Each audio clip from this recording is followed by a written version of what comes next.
Elizabeth Ropp, and I'm running for re-election as Hillsborough County's Register of Probate. I won my last election by over 5,000 votes. In my first term, I went above and beyond the expectations of the position. I have represented my constituents who feel that the Register of Probate office should be restored to an actual position. In 2011, the Register of Probate became a symbolic title with no actual work or responsibilities. I spoke with lawyers and a legal assistant who told me that the automated probate process is confusing. I spoke with a mother who has legal guardianship of her adult son. She told me about the difficulty of navigating probate court on his behalf. I also spoke with a mental health professional and his clients about their own issues with probate court when it comes to legal guardianships. I took all this feedback to the House Judiciary Committee for a bipartisan bill to restore Register of Probate to its original function. I continue to do my part to advocate for community-based mental health. 3 years ago, I worked with legislators to pass a law that allows the recovery and mental health community and other peer counselors to be trained and certified in ear acupuncture. In 2019, the Governor's Opioid Recovery Task Force endorsed the expansion of ear acupuncture services, and the Manchester Board of Mayor and Aldermen voted unanimously to provide funding for training. In my next term, I will continue to go above and beyond what's expected of the Register of Probate. I will continue to promote issues that support the health of our communities. In addition to expanding ear acupuncture services, we need to raise the minimum wage in New Hampshire, and we need to pass paid family medical leave. But we can't do any of this unless we elect good candidates both up and down the ticket. So I appreciate your support in the upcoming election. All right, hi, welcome to Ward 13. I am not Jon Hopwood. I am Elizabeth Ropp, just seen in that video, and I am currently your Register of Probate, and I hope to continue to be your Register of Probate. And I am here today with the Honorable Mark MacKenzie, candidate for the Executive Council. Hi, how are you? I'm great, and it's great to have you here. Thank you. Thank you for doing this and pitching in for our host, John. That's nice of you to do that. Yeah, so I want to just talk to you about everything that you've done in New Hampshire. You've always been such a strong community leader. You're a labor leader. You're a firefighter. You've served in the House, and now you're running for the Executive Council. And I met you on the Bernie Sanders campaign. That's right. I was brand new. I mean, I was around doing activism work, but I had never worked on a presidential campaign before. I was all in for Bernie. You were all in for Bernie. Yep. I mean, those were some really great times. And where I met a lot of well-connected people, and I saw a lot of people really getting their start. I think the excitement that Bernie generated during that time, has really helped, this where we are right now. Mm-hmm. I think Joe Biden is doing a good job, and I think Bernie helped to get him there. And I look forward to this election, to a new direction in our country. And also, as I look at the state and the stuff that's going on in the state, I think I can play a role in the Executive Council. And you're right. I mean, I've been doing this work for a long time. We met for the Bernie campaign. You helped me on my congressional campaign when I ran. I think it was the first House body I did for the congressional campaign. And so really my whole life has been about working families and fighting for the interests of working families. I cut my teeth in Manchester, in the labor movement in Manchester as a firefighter, went on strike in 1978, was out 10 days and lowered the hours and increased the pay and benefits for firefighters in Manchester. Mm-hmm. Went on to be the legislative agent for the AFL-CIO and professional firefighters, and finally was elected as the president of the AFL-CIO in New Hampshire. And how long were you the president of the AFL-CIO? More than 25 years, the longest serving president in the United States as far as we know. Wow. And so I did that a long time, but I mean, really the AFL-CIO is one of the leaders in the progressive movement. And I always looked at myself from that perspective and the work that we did from that perspective. And, I've had the opportunity to meet a whole bunch of people and terrific activists like yourself and others in the state. And it's great work, and I enjoy it, and I continue to enjoy it. And I think I can make a contribution to the discussion that's going on right now and contribute to the Executive Council's work. And you know, so about 4 years ago when I got involved in the Bernie Sanders campaign, I heard of the Executive Council, but I didn't know what it was. And so can you tell us, like, what is the Executive Council? Well, the Executive Council, there are 5 people who serve from 5 districts in the state. Each district represents about 260 some odd thousand people. The districts, in some cases, don't make a lot of sense, but it's the way it is. And what the council's overall responsibility is, and the reason it was established, was to really rein in the executive authority. So they did not want a centralized figure that was like the governor, like places where they had where they came from in England and other places. They really wanted a system where that responsibility was disseminated over a broader group of people. So, i.e., the Executive Council. And there have been attempts to repeal the Executive Council over the course of the years, but people in New Hampshire like it. Now, the easiest way for me to explain it is to put it in terms, and I've been struggling with this because to have people understand it. But think about it this way: think about sitting around your kitchen table, and you make decisions at your kitchen table, and you decide, I'm going to put a new roof on, or I'm going to hire somebody that's going to paint, or things like that. And so you go to the bank. So in this case, in this environment, think of the bank as the legislature. And so the legislature really takes the needs and the wants of people, and you pitch the legislature. You go in and talk to them and say, okay, at the end of all this, we're gonna give you the opportunity. We're gonna give you the money, just like the bank would, to do the work that you want to do. Now, here's the tough part. Now you have to come back and you have to go through the bidding process, just like you would at the table. Who's the best person? And you come back and you make a decision, and the legislature gives you the bank. So this is what the Executive Council does. We are at that point where decisions are being made about who actually does the work in New Hampshire. Now, let me draw a distinction, though, between the work of the Executive Council and the way it works, and the way it probably works around everybody else's kitchen table in the state of New Hampshire. In the end, as a consumer, you pick the contract that has the best value for you.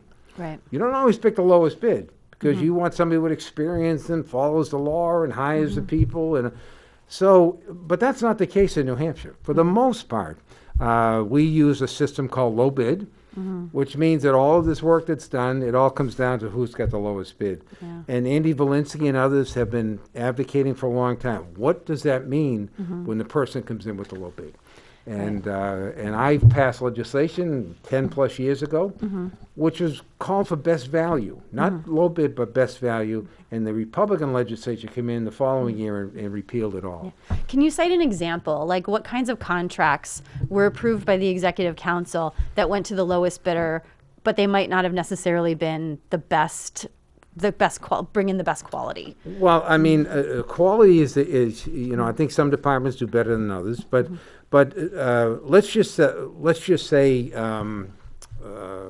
I think somebody does it pretty good is a highway department. Okay. The Department of Transportation in New Hampshire.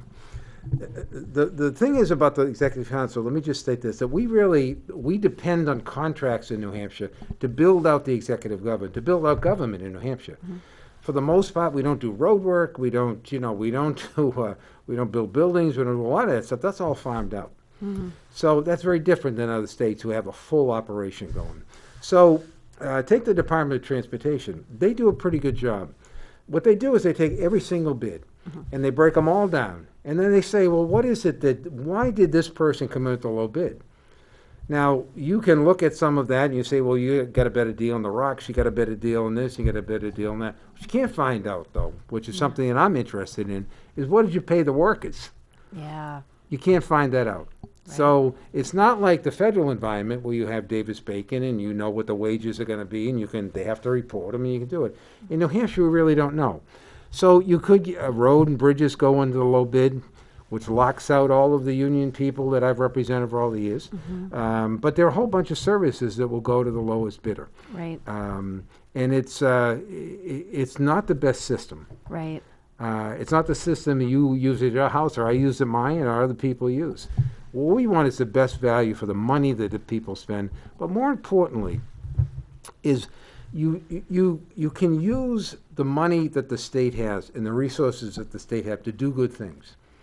And you can use it to make sure the workforce is trained, that people get good jobs out of the public dollars that are being used. You can make sure that labor standards go across the board so that you're paying people, you're giving them pension benefits, you're giving them health care, which should not be out of the realm of possibility because state employees get it and workers in the labor movement get it. But there is that niche in the state government that we don't know what they get, quite frankly. Right. And it's interesting. I went to Manchester City Hall one night because there was a hearing with two of the executive counselors. It was Chris Pappas and it was Andrew Valinsky and someone from the highway department. And the topic was, should we raise the tolls on 93? And people came out to speak in favor of it. And many people came out to speak in opposition to it. But someone from the highway department was saying, we're kind of past the point, of maintaining our roads. We should have raised the tolls a long time ago. And again, we still couldn't get it passed. Right. No, I think that's been problematic. So the Executive Council has jurisdiction over the 10-year highway plan. So they're responsible for, all the contracts that come before it. And that's a tough job in and of itself, but the legislature gave them that responsibility a number of years ago.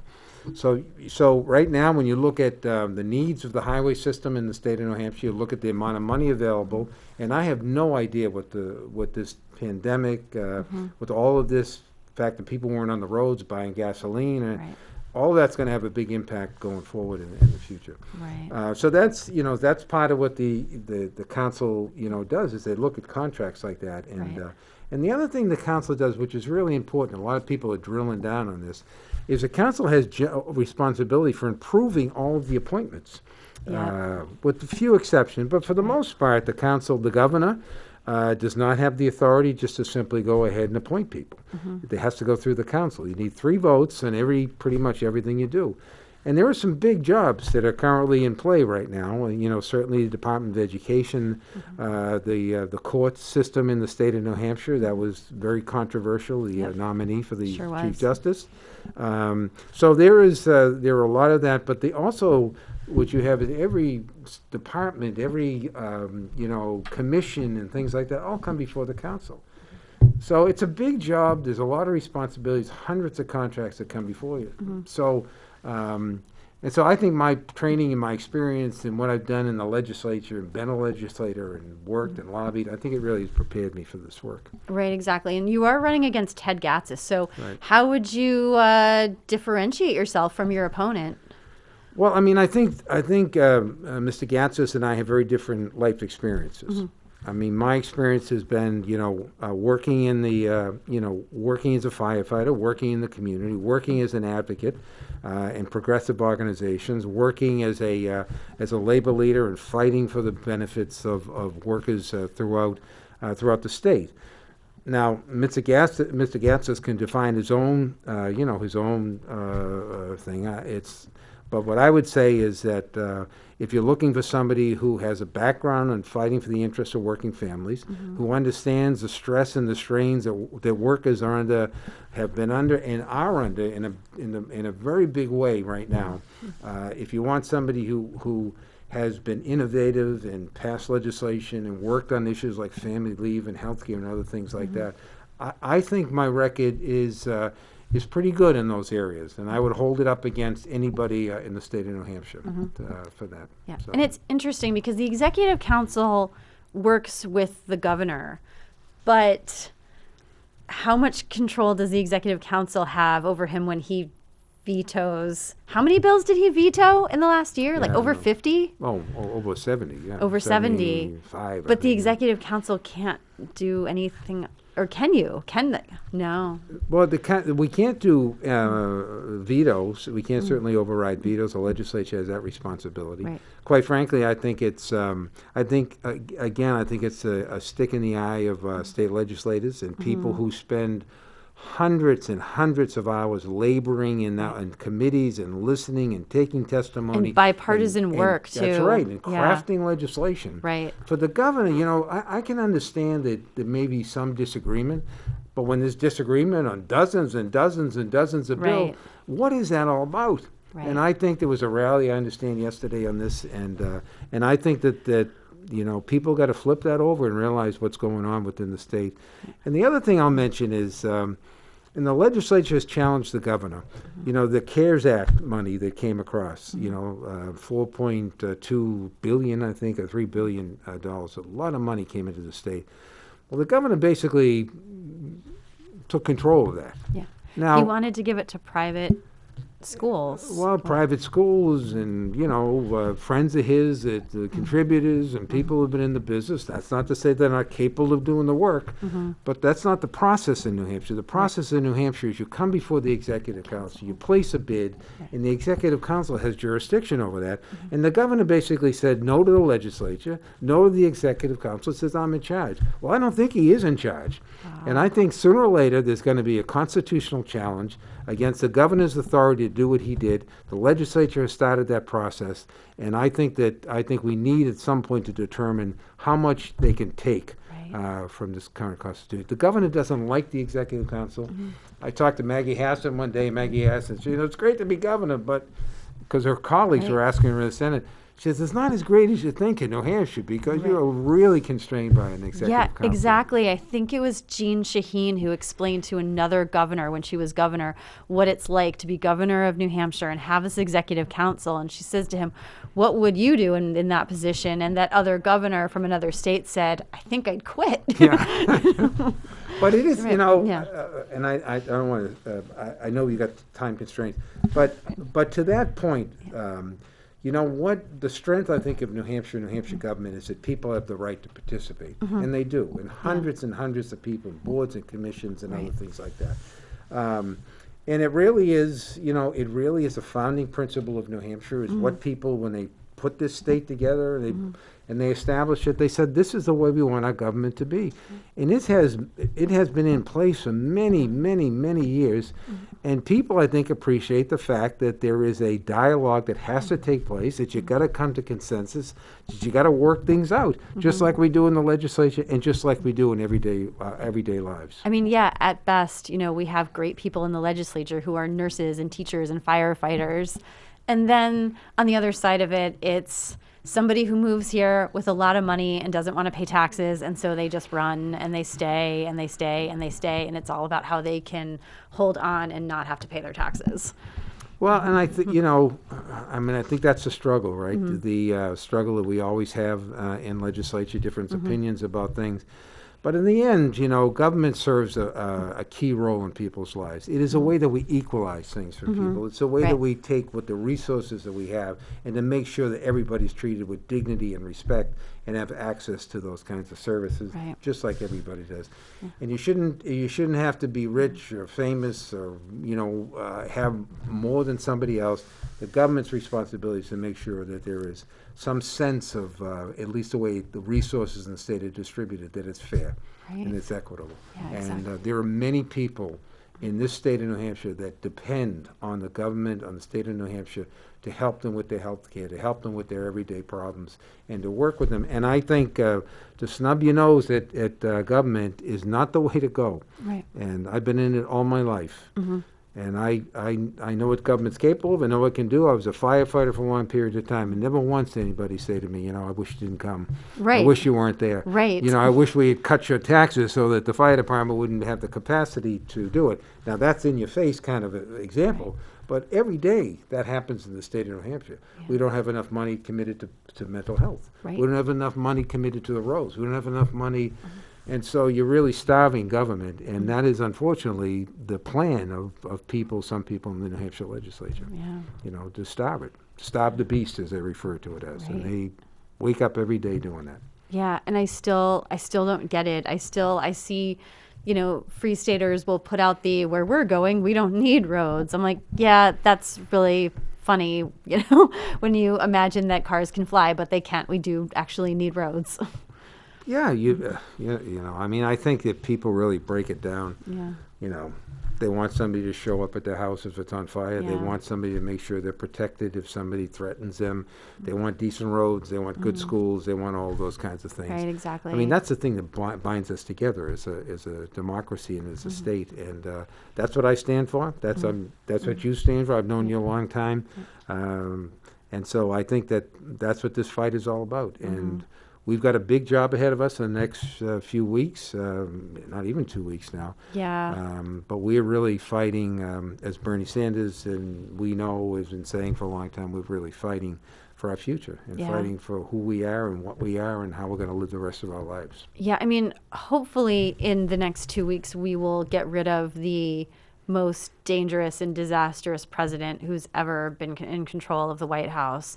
But the thing I just keep saying is he's a symptom of the issue. He's, not the one and only problem, because he wouldn't have gotten there if we didn't have huge problems and huge gaps. And so, the work continues. And well, and I think that what plays itself out if you're in politics and you've been doing this. I mean, there is an undercurrent, and you see it popping up on social media all the time. There's an undercurrent of really mean-spirited people that just. I don't know. I mean, some of them are machines, some of them are not real. Some of them are bots, but there are some real people that Yeah. have some pretty different ideas than I have about things. But the thing that always bothers me about social media is kind of you can be anonymous, you can hide, you can be behind it. But some of the comments that they make to you or myself or other people who are running for public office, it's inappropriate to say the least. I can disagree, you can disagree about the future and about our direction. But to start calling people the way we are, that's not what we do in New Hampshire. It's not what we do in Manchester. We don't treat people like that. So I think, I would ask Ted Gansas, I would ask anybody who's running for public office right now to really have a statement that says we're against that. We want to tap that down. We're not going to be behind it. Never, ever would we, as people of the city of Manchester and the state of New Hampshire, support that kind of stuff. Right, exactly. I mean, and especially now when you look at the tone, again, coming straight from the White House. I mean, we have, Governor Whitmer, people who were so emphatically in love with the president deciding that they want to kidnap her and try her for treason. And he's holding a rally and encouraging people to chant "lock her up." I mean, that's sort of like the tone of where we're at right now. So I'm glad you're calling on your, opponent to say, hey, this is not the kind of rhetoric we should have when we are, in, public office. Right. And I mean, Ted Gatsas, Miss Gatz has been around a long time. He knows a lot of people in Manchester, and I can't believe that he would support any of that kind of stuff. But I think both of us need to say it. And anybody who's running for public office, enough of that, really. Right, and, enough of it. Right. Well, let's see. So our producers have entered the building. And I don't know if this means we will be taking a short intermission. I'm just filling in for the day. Or if I should... Another 5 minutes. I got another 5 minutes. All right. This is our bonus round. Okay. Let's talk about anything else we want to talk about. Sure. Is there anything else that you really, really want to get out there to the audience? Well, let me say this. I have 4 grandchildren, 2 of them which are in school right now. And I go down every, 2 days a week and help them in the afternoon to try to get through all of what's going on. And I think a lot of people are doing that right now. They're just, because, everybody, my daughter-in-law's home. She's trying to work at home. The kids are, it's really a tough situation. But the other thing I want to mention is I came across a report the other day that the Economic Policy Institute was doing. And for the first time I heard this term, which was teacher penalty.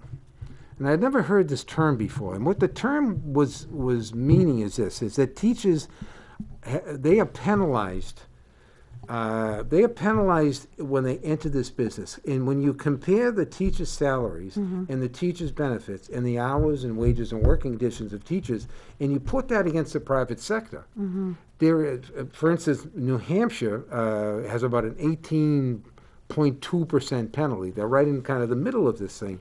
But it moves up. So teachers who make this decision to be in this career and doing all this stuff are really at a disadvantage. Yeah. And so, number one, we have to thank God that they're there, because they're not there for the money. And I heard horror stories on the Zoom call that we were on the other day. But the other thing that I think we have to be concerned about for those people who have gone through this, going through this right now, and they're doing the very best they can, is there not going to be people entering this business in the years to come. Right. It's getting harder and harder to get teachers. It's going to be worse in the years to come, especially when they look at that penalty that they're charged, and they're going to go into the private sector. That's going to peel all kinds of talent off.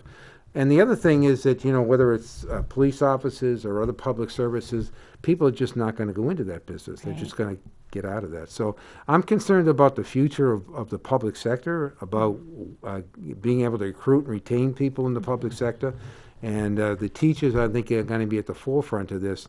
And I am really worried about the years to come. And, I honor them for what they've done, for the hard work they're doing. I watch these teachers on Zoom, and I say, we're making the best of it. They're doing a good job, and the kids are learning, but it's not the same. Yeah, no, it's not the same at all. And for any of us. Yeah. So let's hope that we get beyond this. Let's hope that we Right. can do this. But we have to value public employees, have to value teachers. And I know we're almost up, but let me say this. Yeah. When everything went to hell in a handbasket, it was the state employees who showed up, who opened the doors to the unemployment office, Yeah. who kicked their desks apart, who put on the masks, Yeah. and who were overwhelmed, absolutely overwhelmed. The system was overwhelmed by Yeah. people. Thousands and thousands of people applying for unemployment. 49,000, I think, at one point. But they were overwhelmed, and they did one heck of a job. I will say this, I collected unemployment for 4 months, and I got in early. We shut the clinic down pretty quickly, and we all signed up, but we never had a single problem, except I had one day where I had a hard time getting online. So I called a phone number and talked to a human being on a Sunday who just went through the whole process with me over the phone, and everything was fine. I know it was seamless. I mean, and you got a system that had been ticking along with so many, a certain amount of unemployed workers, Right. going from 17 from 2 or 3% to 17 or 18%. And they did a hell of a job. But one of the real problems with that has been that a lot of women, unfortunately, have taken a big hit in this process. And they became the caretakers, and they interrupted their careers. And when that happens, a lot of women don't get back on it. The unemployment for women was higher than men, which is unusual in the economy. It's kind of a flip. So there's some serious things that are going to play itself out over a period of time. Yeah. And people have paid a high price for this. Yeah, absolutely. Yeah. So we're going to be at about 3:30, and Jim O'Connell wants to take over the interview so he can ask questions of the Honorable Mark MacKenzie, candidate for the Executive Council. Well, it's going to be more of a discussion. The three of us will be on. Oh, more of a discussion with the Honorable Jon Hopwood. Dishonorable Jon Hopwood. Thank you, Elizabeth. Thank you. This has been great. I always love coming on the show. Thank you so much for Yeah. doing this. We appreciate it. And I am the Democratic nominee for the Executive Council from District 4. I've been a resident of Manchester, New Hampshire for more than 45 years.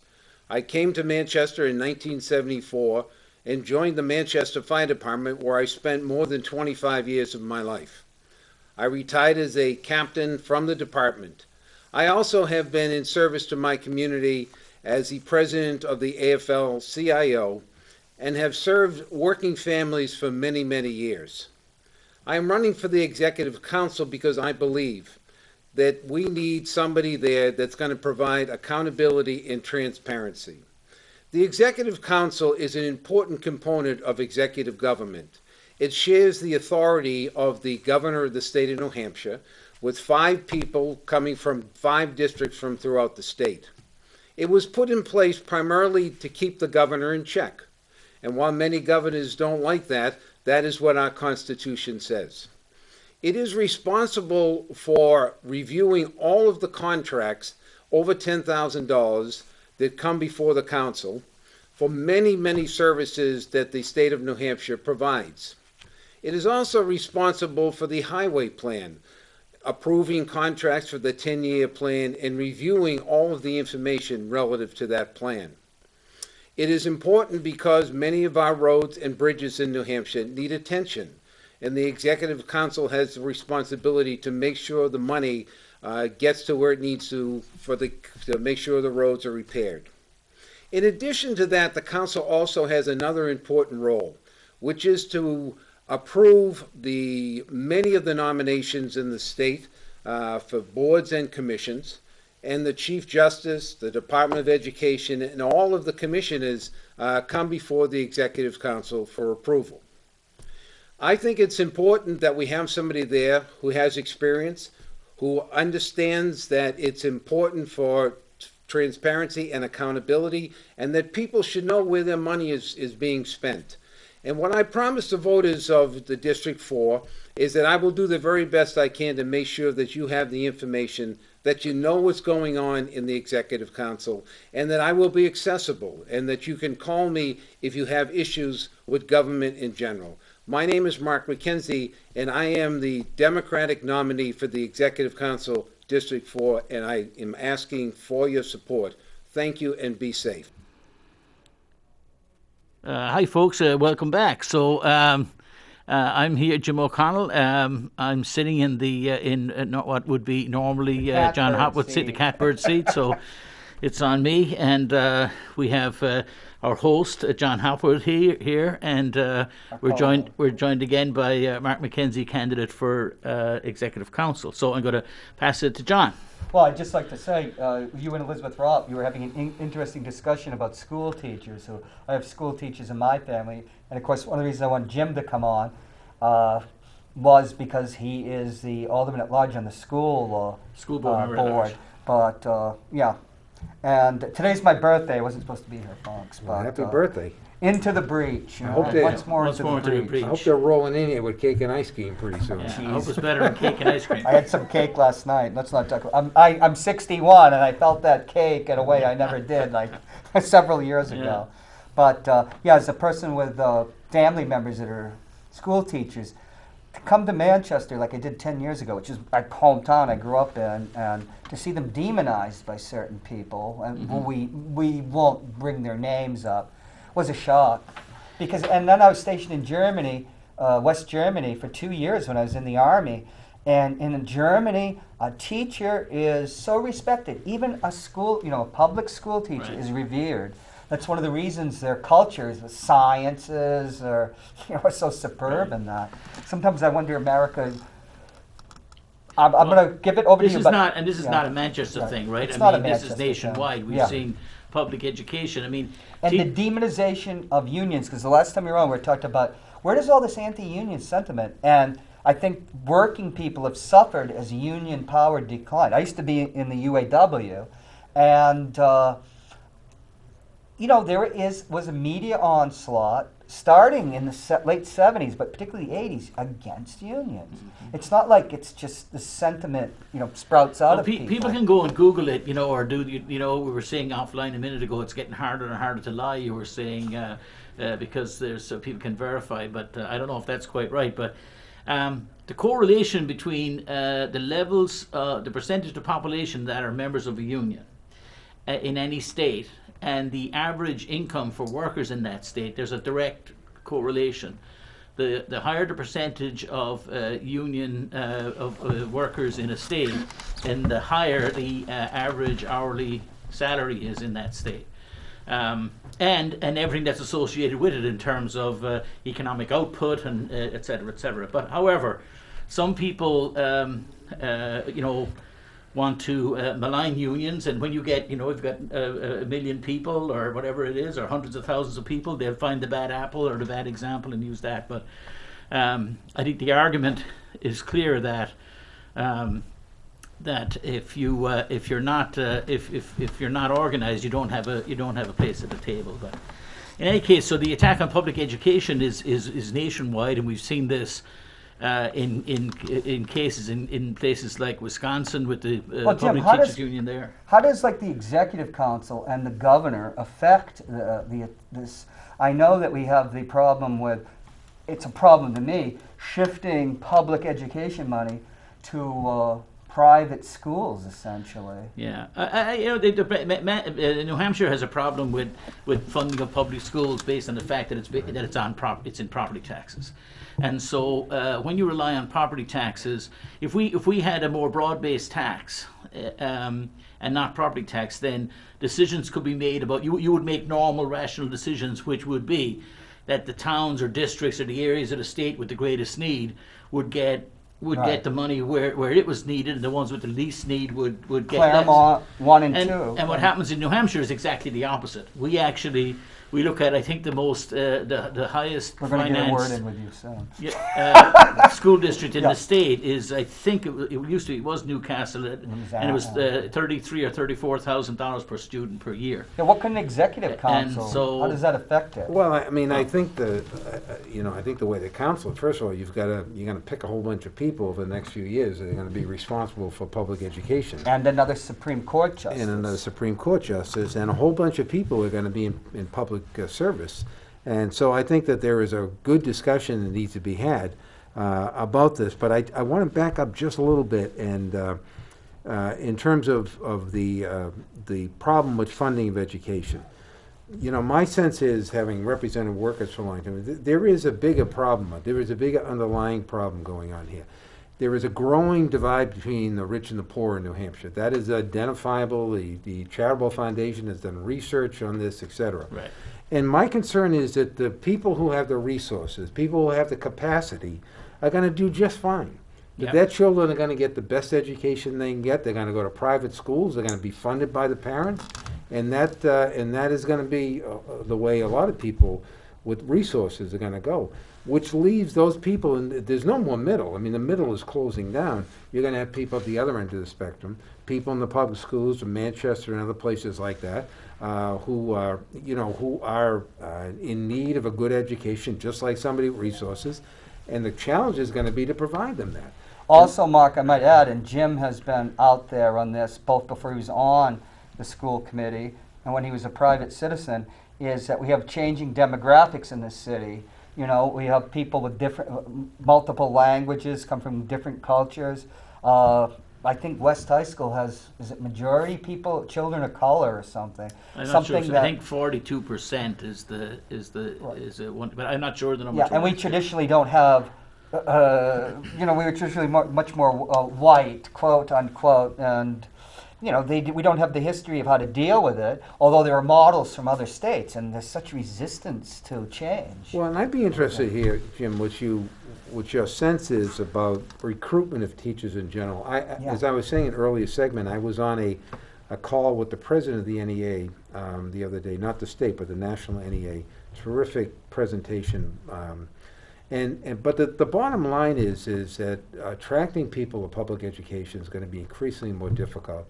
And this idea of, I had never thought about it this way, I've never heard it described this way, but the Economic Policy Institute said this is basically a penalty.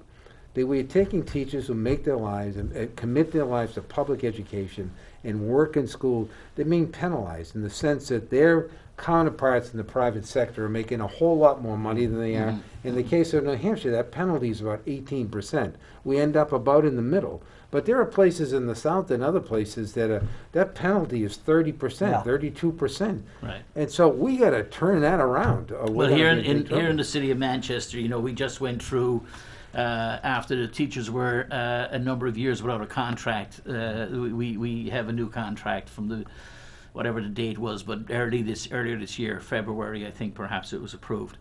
And in that contract, people talk about, I saw somebody on social media the other day accusing, sort of giving lavish increases to teachers or something. Well, yes. There are lots of examples one can give, but let's be very clear for the people of Manchester. A teacher entering the Manchester school system today earns less than $40,000 a year. That's their salary. I think we just moved it. It was at 37. It's gotten maybe to the early 39s now, but below 40. And that's what we're offering somebody who has gone and spent 4 years in college and done their teacher training, and the cream of the crop coming out of universities of teachers. Manchester is saying to them, come to us and we're paying less than everybody else.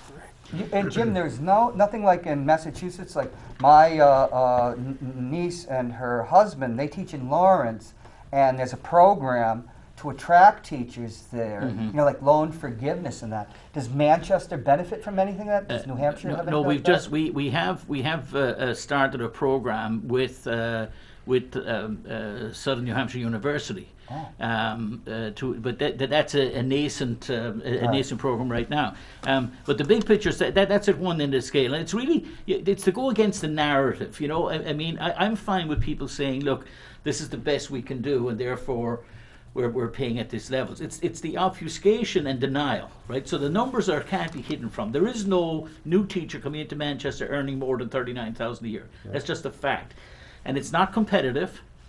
And therefore we find it's difficult for us to attract new, early stage teachers. On the other end, I'll give you an example from 3 weeks ago, maybe it's more, 6 weeks ago. There was a principal who sent a notice to the administration letting him know that they were losing a 6th grade science teacher. And the 6th grade science teacher, who was early mid-career and very capable, and we have some excellent teachers. Yes, in the city. But this person was moving from Manchester as a 6th grade science teacher, and they were going to take up a new position in Salem as a 6th grade science teacher. The difference in salary was $22,000 a year. Wow. Yeah, wow. That's $440 a week. It's a lot of money. Now, this lady didn't want to leave Manchester. She was happy. She loved her students, loved her school, liked working in the city. But how many people listening to us today would say, I won't go down the street for $440 a week? Right. But that's true with our police. I don't think the firemen so much. They seem to. But our police come here, get their experience, and then they're poached by other towns and cities. The problem we can describe. I like to. If we can move to solutions, that would be great, right? Because what's challenging us from moving from solutions is this denial of reality. Like facts are facts, and that's why I like to start with some simple stuff that people can understand. Because otherwise, we get into, on the city side, we get into Jaeger-Decker and why we have it and what happened, and on the school side, we get into benefits and what about the ancillary benefits and and anything to grade the whole thing out. So I don't care whatever even if you were getting free health care, which you don't as a public employee in Manchester, but even if you're getting it all free, the $39,000 a year is not going to attract students here when they can go and earn more than any other town in the state. And by the way, we compete in the real world where we compete with Massachusetts as well. So that's a real challenge. With regard to equity issues, etc., the idea of having equity being racial equity. Racial equity and socioeconomic equity and things, so our teaching body and our administration at all levels it doesn't reflect the diversity of our schools. So we have a real job of work to do. And 3 superintendents ago, a superintendent in Manchester put in the budget. Is that Deborah Livingston? Yes. Okay. She put forward in the budget, it was $5,000, I think. It might have been 10, but it was one of the two of those numbers, as an amount of money that was to be spent by Manchester. Now, Manchester has a $186 million school budget. The proposal was to spend either $5,000 or $10,000 to diversify the school district staff, and that was to pay for some recruiting, perhaps putting some advertising in the Massachusetts market, she was vilified at an automatic meeting about why the district, what was it doing with its money, why was it wasting money on Jim, it. So, I know you don't talk badly about your opponent, but Jim, when I got here, and I got here 2010, my mother had Alzheimer's, my family needed me. I always expected I'd go back to Washington, D.C., but your family is paramount. I was shocked by stuff like I saw, the Office of, was it the Commission of Civil Rights? The Office of Civil Rights, OCR. Under Ted Gatsis, the mayor, were driven out.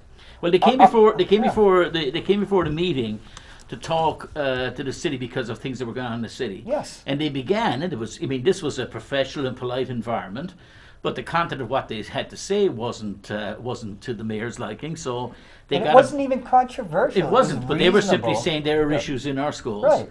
And they got about 3 minutes into their presentation, and Mayor Gatsis threw them out and said, I'm not listening to this in my chamber. And so that was the reaction to people, That made national headlines. So the Office of Civil Rights saying we have real issues in our schools. And we had the school board had what they call a deep dive. We had a meeting devoted just to that issue last month, and I just came directly from a meeting with a group just now on this topic, and so we're looking. This, I think, my feeling is that this current board wants to take some really big steps forward and make some change. So I'm hopeful that that will happen.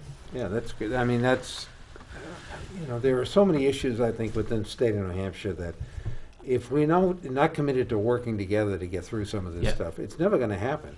And well, from the state, let me just say this to you from an executive point of view. One of the big issues that we should all be concerned about: oldest or second oldest population in the United States, and a brain drain. Right, so young people. The New Hampshire advantage that Governor Sununu's touting about. I got back here in 2010. This is the first decade of my lifetime. New Hampshire only grew like 50,000 people. It was always like over 100,000 each time. Well, this is an issue that you, as an incoming, hopefully an incoming executive councillor, these are macro issues that need to be dealt with. We can the rail connection to attract people to here. We have the state is as all the benefits as we all believe in it, right? But it's all it has to offer in terms of quality of life and everything. But in terms of aging population with growing needs, and I come at it from the education point of view. We need to be delivering quality public education and paying salaries to teachers at the right rates in order to have that quality education, so we can attract young families into the state and keep the ones who are here. Well, and I think that my experience has been about these issues, right? There's been about working class issues. They've been about workers' issues. They've been about education and public service in general. And championing people. Yeah, I mean, I've done a lot of work around there, but I think that I absolutely agree with you. I think that public education is critical for so many reasons, and I do think that we are trying to do this in the context of a very changing demographic within the state. But I keep coming back to the work that the Charitable Foundation has done, where they are saying that the middle class is disappearing. It's being and the more people that you're going to end up on one side or the other, and people with resources, people with resources potentially could undermine the public education system within the state. I think that's a tension right now with, in the state government, with a governor who believes in private education and diverting funds, and there's some question about whether Mr. McDonald feels that way. There's a question about Edelblum about how he feels about that kind of thing. It is a dangerous trend, and all of us got to fight. I don't mean to drop it. I don't have the same question with regard to where Mr. Edelblum is and his attitudes towards privatization. The danger is I'm saddened by the division within the middle class. That people see these constraints, feel themselves, that their opportunities are closing in, and the response is to buy into things like so-called school choice, etc. Instead of saying no, we won't accept this. We actually want great schools in our state. We want great schools for everybody, and that rising tide will lift all boats. And let's not succumb to being divided. And that goes across so many different topics. But can I just add something before we got to get the question while we got about 7 minutes? Mark, when you started as a fireman, because I know Ron Philibert and living with his brother in that, it was almost like firemen were barely middle class, and because the union and your work, the AFL-CIO. People were able to rise into the middle class, the real, genuine middle class. Right. And the pressure against it is so tremendous. Well, we did this in the past. The GI Bill is my big. When I look at the GI Bill, it was transformative in the United States in the way in which it rose. Social program. The federal government that lifted all kinds of people, a generation of people who were able to send their sons and daughters and themselves go to college, and they in turn their sons and daughters, and it transformed a whole generation. But let me also say though that if we're going to get to that, but there's another study that's going on, the Economic Policy Institute, great work. They are also looking at the imbalance that has occurred over the past number of years in the workplaces. That's not by accident. There's been a concerted effort by the business community, by people who don't want workers or working families. They have the right to advocate for themselves, who want to keep them down, and they've done a pretty good job. Right. And there is a tremendous imbalance that never existed in the 40s and the 50s and the 60s. It Yes. is blown up now, and that's that's playing itself out in New Hampshire and in Massachusetts and other places, and that growing divide. Right. And if we don't acknowledge that and close in on that, all of this stuff is for naught, because you're going to end up with people who are going to be in schools that are underfunded, and fire departments don't have enough people, and police departments don't have enough people. That is a problem, I think, that we're facing in the state. One of the things that bothers me But is we that, got to get yeah, to questions. what bothers me, Sorry, no, we could- So we'll have you back for we can talk about ALEC and how they're. one of the issues is the nomenclature, right? You listen to the rhetoric being used by politicians, and it's all about looking after small business. We have Governor Sununu talking about let's look after small businesses. We must look after small businesses. Well, they're not looking after the carpenter with the van and the truck and the plumber and the guy, the painter and the baker, and that's not what they. When they mean small business, they mean a ski resort worth $20 million, $100 million. That's their small business. Yeah. So they keep talking about we need funds for we got to help small. Every politician goes up. We got to help small business, and I'd like them to define what small business is. Jim, now you have 4 minutes. It isn't And what we're you and fired I believe in. You can So- have Mark on your show. All right, vote yes on question 1. Why, Jim? Why? So there's been some confusion. I'm going to put my Well, little they're piece up lying here. about the. Let's just say it's a certain very people are lying. it's a very simple idea here. Question 1. If you vote yes on question 1, what you're doing is you're affecting local control in Manchester. Exactly. Because all the question 1 is doing is it's removing the state of New Hampshire from the process of establishing a charter commission. And so it removes that step so that the board of mayor and aldermen can decide if, when, and how they would like to have a charter commission, and they don't have to go through the process of getting agreement from the Attorney General or the state legislature.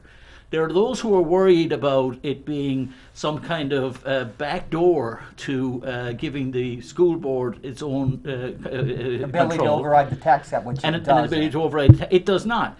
But I understand their fear is because they would like to make it as difficult as possible to make change to the charter.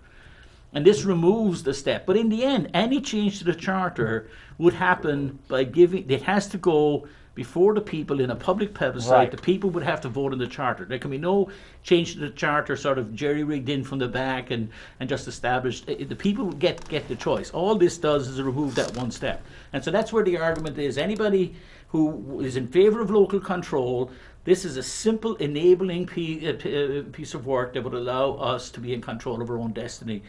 The people that oppose it, it's like destroying the Constitution, so you can't vote on it, anything. Right. So it's ridiculous. I don't think that the state, if we choose in the future that we would like to have a charter commission to decide what to do with our schools or what to do with anything else, I don't see why we need the permission of the state legislature in order to do that. Because New Hampshire law, has to be under New Hampshire law anyway. So this is the change here under Chapter 49B. And for those who've gone to great trouble to read Chapter 49B, I've got 13 pages printed out here. And there's this addition, which is for this question 1, is the addition of Section B15. What I would point out to people is they're interested in getting into the weeds. The entirety of 49 still applies, exactly. Which lays out how a charter commission shall be and what it shall not be. That's all still there. This is just adding a paragraph at the end that allows the city of Manchester to have within its own control when, how, and if it has a charter commission. And we got to wrap up. Please vote now. yes. No.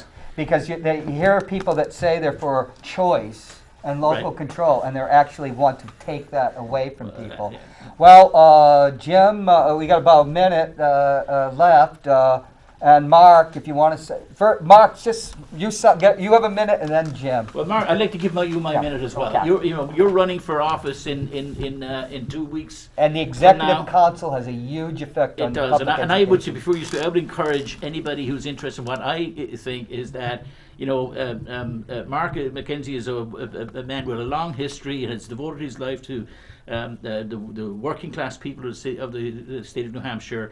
And I think he'd do a wonderful job. Mark. Thank you so much, and thanks for all the work that you're doing. And the Executive Council is going to make a lot of decisions over the next couple of years, and it's going to set the tone and the direction, I think, for the state a great deal. I also think that that we have an opportunity to make sure that the state employees have a contract, which they have not had for years, that the state police have an opportunity to have a contract. These are the kinds of things that reflect the values of New Hampshire. We want people to be treated with respect and dignity. That's something I've been fighting for my whole life. And I want to make sure that when we have contracts, when we hire people to do the work, that the workers that under their control also are treated with respect and dignity. That's going to take a lot of work to make sure that happens. And the legislature is going to have to be involved, and everybody is going to have to make sure that they're involved in that. But I'm ready for the challenge. I've done this work, this kind of work for a long period of time. When I looked at it, I said, can I make a contribution? I believe I can, and that's what I intend to do, and I look forward to serving on the Executive Council, and I'm asking for your vote. Thank you. Thank you, Jim. Right. Thank you, Mark. Vote for Mark MacKenzie. Yep, there you go. Bye. Thank you. Bye-bye. Time goes by so fast.